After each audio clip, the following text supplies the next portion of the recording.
Maybe it's late at night, but you can't sleep. You're bored, or you can't stop a bazillion thoughts from racing through your skull. Or maybe you've had too much coffee, or you're a little drunk. Whatever the case, I've been there, my friend. I know how it feels to sit there and realize that you're not really living right now. You're just existing. Well, surely there's something you can do, right? But no matter what, no options presented seem like something that feels right. It's definitely not clubbing night.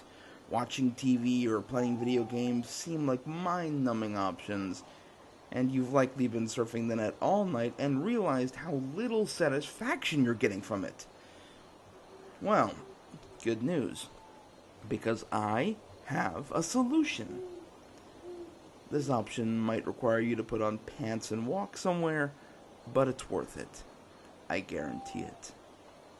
See, there's a building not even a block from where you live, and at any time of the night, you'll find the rear entrance unlocked. During the day, the place is locked up tight as a drum, but for some reason, once night falls outside, whatever time of day that happens to fall on any time of the year, you'll find the rear entrance is open and waiting. What are you waiting for, Christmas? Get your pants on, put on your shoes, and get your ass down there. Didn't I promise it'd be worth it? Only one thing. You've got to follow my instructions to the letter. To the letter. That's very important. Got that? Okay, good. Are you ready? Let's go.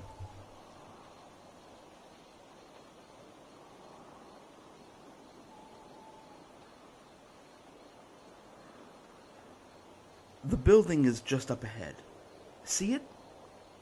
It's an old office complex. It's currently unoccupied. I'm not sure what businesses were once housed here, but for now, it's empty. It's been here for years, and I don't recall a time when there was an actual business open there. Yes, of course I'm sure the rear entrance is unlocked. Didn't I say that? Let's head around the back. Don't worry, I know the lights are off. It's not like this building advertises itself to the general public. Only a select few have ever attempted what you're about to attempt. Stop worrying, okay? You'll be fine, as long as you follow my instructions. See, there's the entrance. Go on and try the door. You see? It opens just like I said it would. Now, proceed to the first elevator you see. What do you mean? Oh, it's too dark to see? Just use your flashlight. You didn't bring a flashlight? Didn't I tell you to? Oh. No. My bad. Well, now you've started, you can't turn back. You don't want to know what happens if you ignore me and turn back now. You'll just have to use what light there is from the moon to proceed. Okay, the elevator is 10 paces forward and to the right. This building is 10 floors tall. You'll be going to the 11th floor. Shut up, I'm explaining. What you need to do is get in the elevator and immediately press and hold the button for the 10th floor. When it starts to flash, let go of it right away and tap the button for the first floor. Whew. Did a good job there. And now the elevator is proceeding to the 11th floor. If you'd pressed those buttons any differently, you might have wound up on a different floor, and believe me, you don't want that. The elevator doors open on a hallway that leads straight forward to a brightly illuminated exit sign. This is not our path. You run for that exit, and you'll probably never make it there. If you do, you'll find out that the sign lies. Instead, you need to turn to the left and take the first door you see. Wait! Is that really the first door you saw? You were about to head into it without even realizing that it was not the first door you saw. It was the second. The first door you saw was the one your eyes cast upon as you were turning. It's the second doorway on the left, true, but it wasn't the first door you saw after I gave the instruction. See what I mean? You have to follow my instructions to the letter. That was the last time I'm going to warn you that you're choosing wrong. Pay careful attention from now on, or who knows what'll happen. Now head through the door and sit down immediately. Good job. You apparently understand now. Do as I say, and only as I say, if you hope to get through this with your sanity and or life intact. Now ignore that cold sweat on your scalp and congratulate yourself that you didn't close the door, but instead sat down as soon as I told you.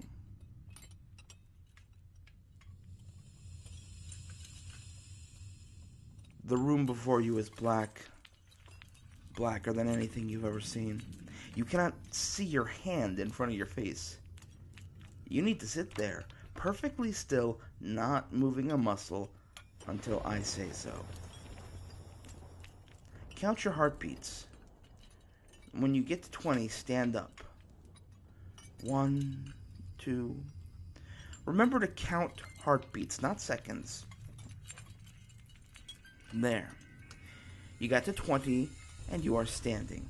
Now, announce to the room, that which is darkest is closest. That which is closest is watching. That which is watching is furthest. Did you say it? You didn't hesitate after standing, did you? Did you speak as I told you the words, or did you wait until you heard them all? If you waited, you're done for.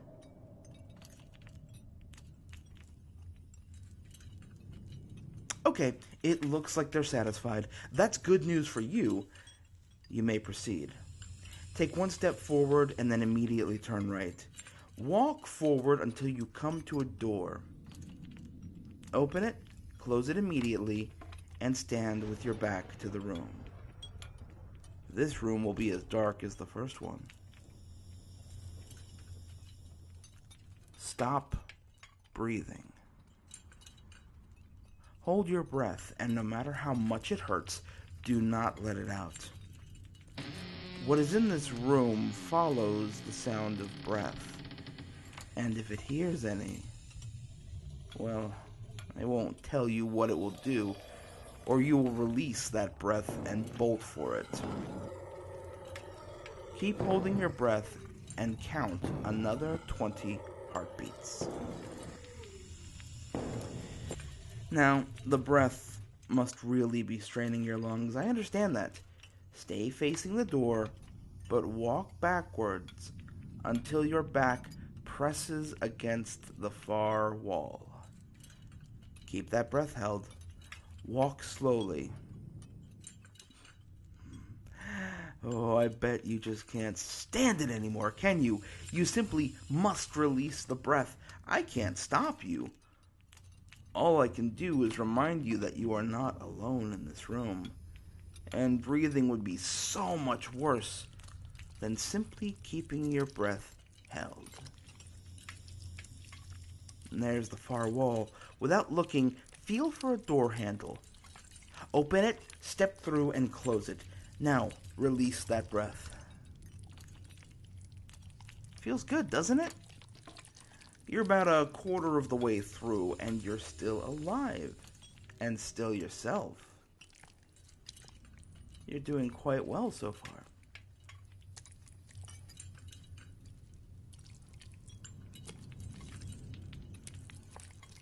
The room you are now standing in is not dark, as the others have been. It's lit by a small fire on the far end. A huddled figure is sitting by that fire.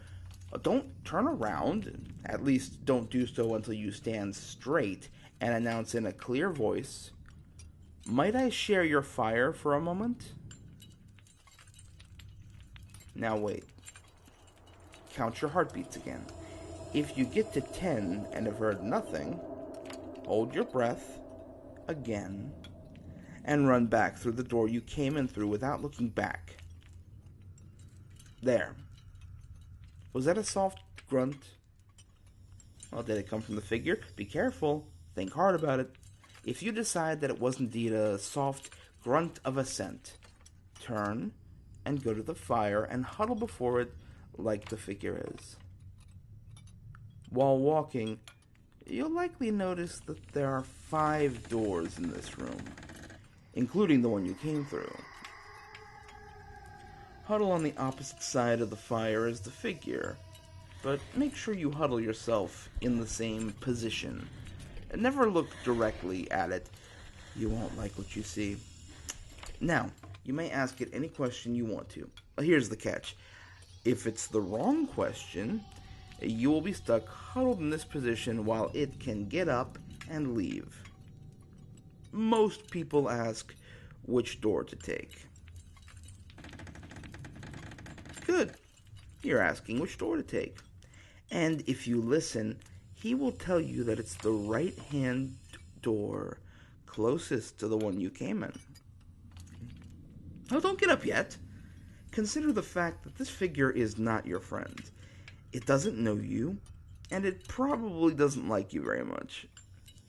Could it have lied? Or maybe you should take the exact opposite door it suggested, or maybe this creature cannot lie, and you should listen to it. Now, don't ask me, I don't know. One of these doors is the right one, but it's never the same door. You get to choose whether you believe the figure or not. Seems like you've chosen to listen to it. Let's see what happens. Wow. Looks like today is your lucky day. You're doing very well so far. You find yourself in another long hallway. This one is longer and much, much darker.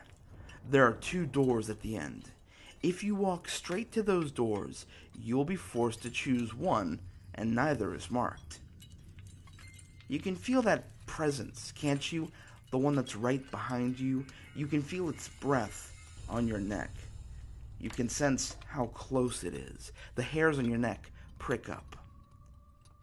It's going to follow you. If you look around, you will regret it. Don't speak to it. Don't acknowledge it in any way. Just walk. Walk until you hear whispering.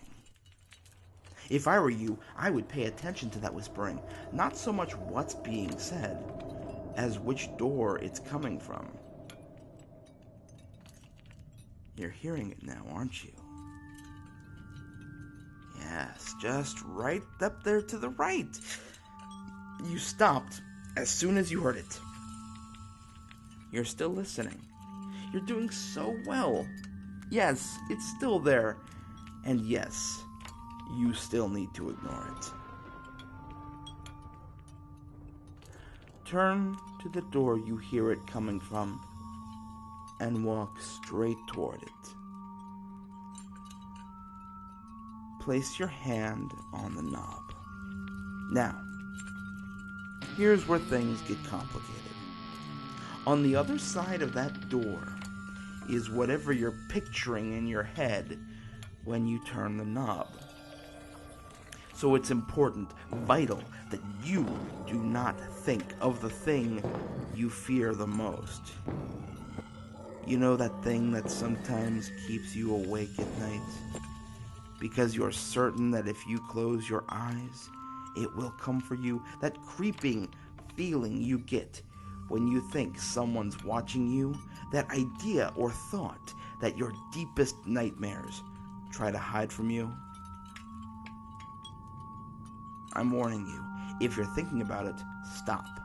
Don't turn that doorknob until you've cleared it from your mind. Are you still thinking about it? You are, aren't you? The presence behind you is getting closer. You have 3 ways out of this. You can run for the 2 doors at the end and accept whatever fate lies beyond them. You can let the presence behind you catch you and do whatever it's gonna do. Or you can stop thinking about your fear right now and open that door. whatever your choice, you're not bored anymore. Told you it was worth it.